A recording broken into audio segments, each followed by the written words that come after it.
One Piece Chapter 1083, titled The Truth About That Day, features a cover page request of Doflamingo taking care of a fallen chick, and even using his coat as a substitute nest for it. Now this may not seem like much, but when the information of this chapter first started leaking out, the mention of Doflamingo alone was enough to get a ton of fans excited.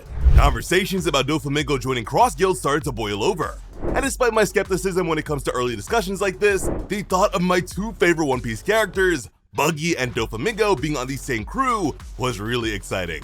Although it's just a cover request, it's interesting to see Doflamingo displaying a level of kindness to such a vulnerable creature.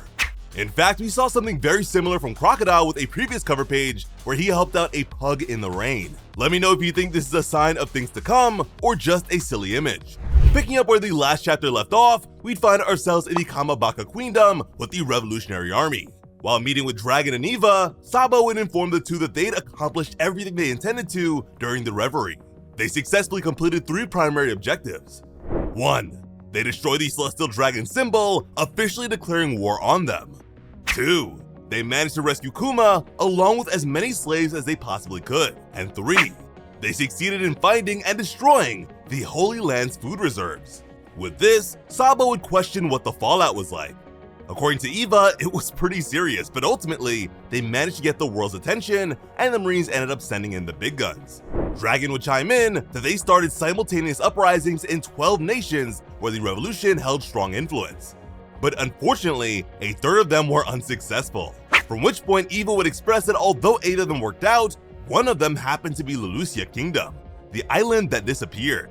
The world government managed to censor the truth about everything, but the remaining 7 nations declared that they would no longer pay the Celestial tribute or agree to be exploited for their resources.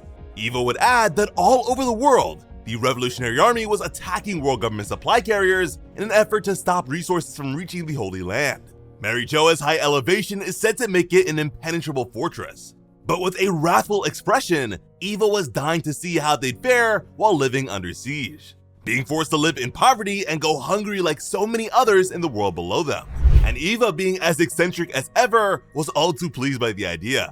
Dragon would agree that although they may not be able to completely stop their imports, they'll be able to continue squeezing them slowly but surely. In fact, the Celestial Dragons were probably struggling already. But here's where things get intense. Dragon would make it clear that the world government isn't an enemy that'll just take this sort of punishment.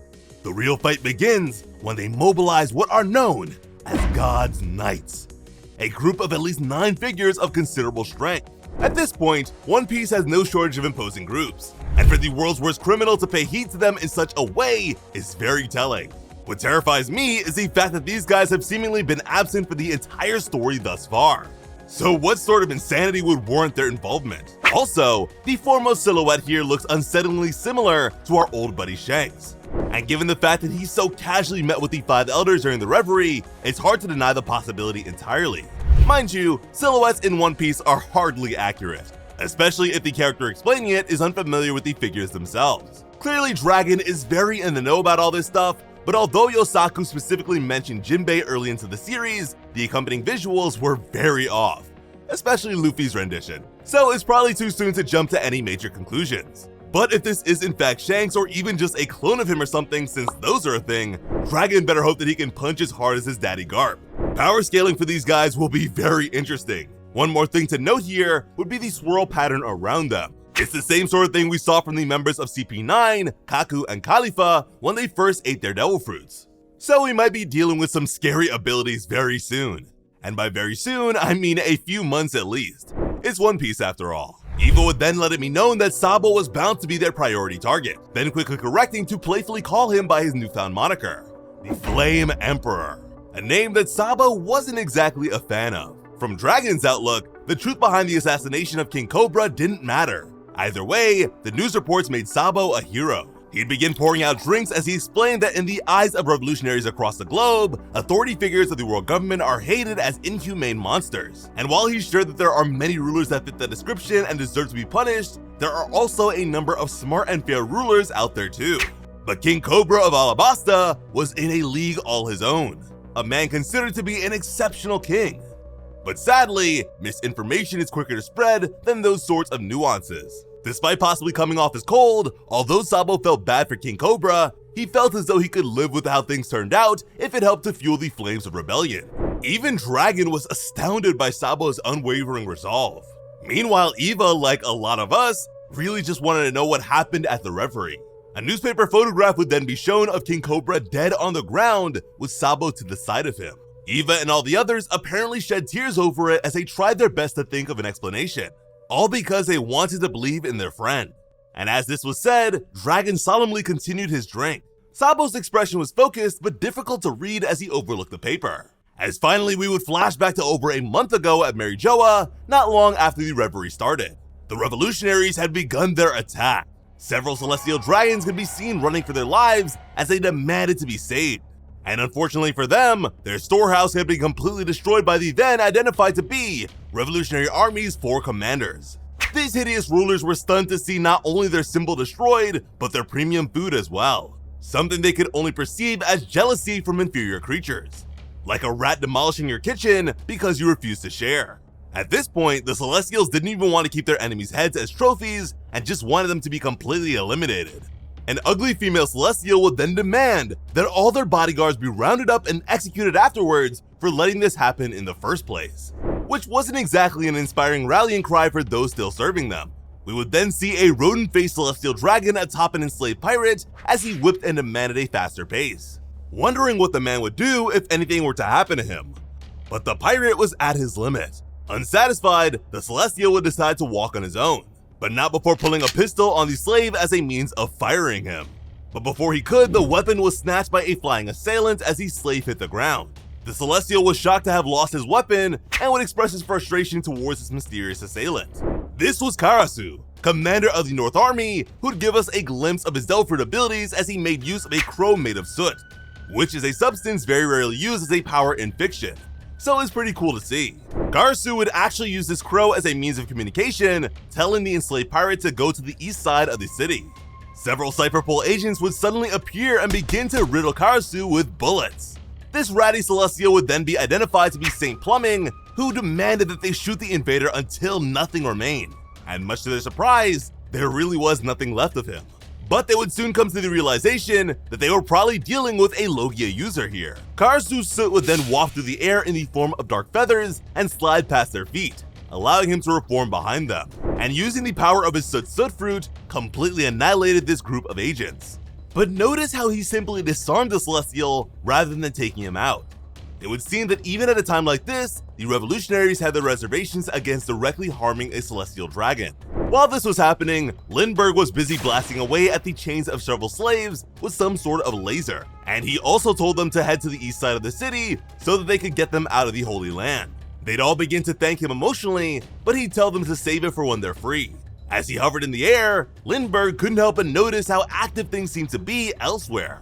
From which point, one of Karasu's crows would warn him that some heat was headed his way soon, so he needed to pick up the pace and free everyone.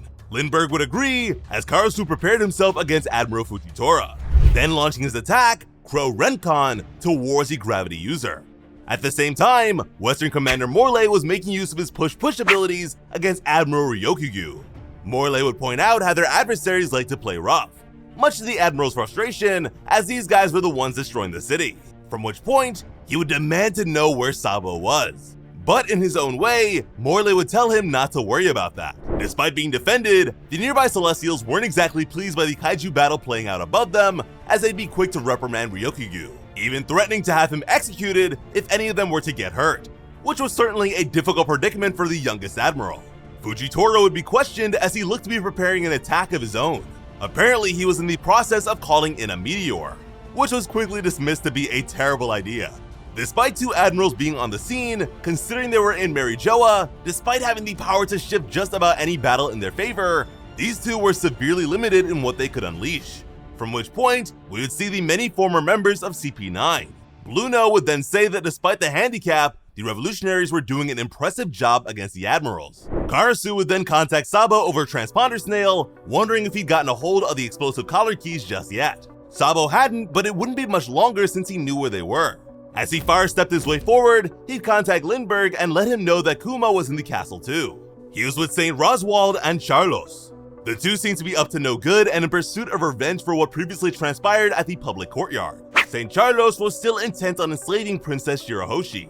As Shirahoshi herself spoke to someone in the palm of her hand, Lindbergh would express his frustration with Kuma's fate. Sabo would reassure his friend that they would have their retribution before telling Morley to ensure that everything was ready to go, which he would agree to.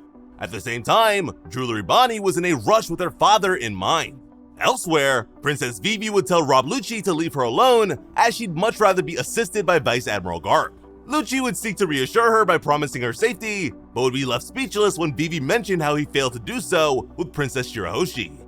And she was rightfully convinced that her new friend would be targeted again. From there, we would see King Cobra wheel towards a large door with 2 guards situated on each side. They'd then make it clear that only King Cobra was allowed to meet with the 5 elders, much to his attendants' discomfort. After coughing, Cobra would call T'Chaka and Pell and let them know that this meeting wouldn't take very long and advise against them waiting outside, instead suggesting that they spend their time looking after Vivi. Being as troublesome as she is, they couldn't afford to let her out of their sight for even a second. So much is being set up right now, and it feels like we are finally getting to the core of worldly affairs. Really curious what you guys think about all the information in this one, so drop your essays in the comments. And while you wait for more, go ahead and check out some of our other One Piece videos.